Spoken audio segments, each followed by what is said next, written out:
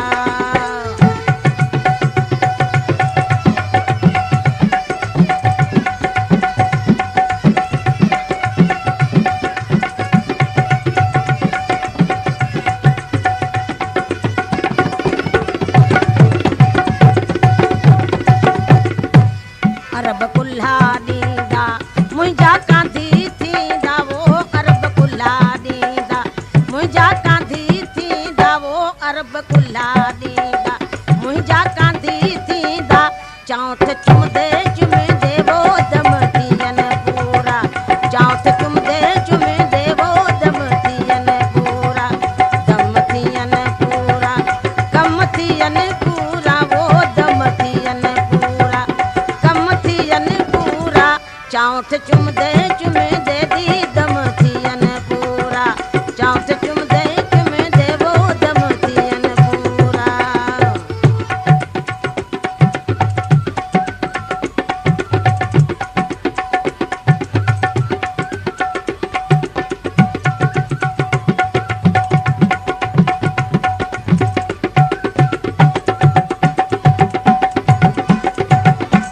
कंदा दफन कांदी पिरीअ जे पेरां दी वो कंदा दफन कांदी पिरीअ जे पेरां दी वो कंदा दफन कांदी पिरीअ जे पेरां दी चाउठ चुम दे वो दम थियन पूरा चाउठ चुम दे वो दम थियन पूरा दम थियन पूरा कम थियन पूरा वो दम थियन पूरा कम थियन पूरा चाउठ चुम दे वो दम थियन पूरा चुम दे वो दम थियन पूरा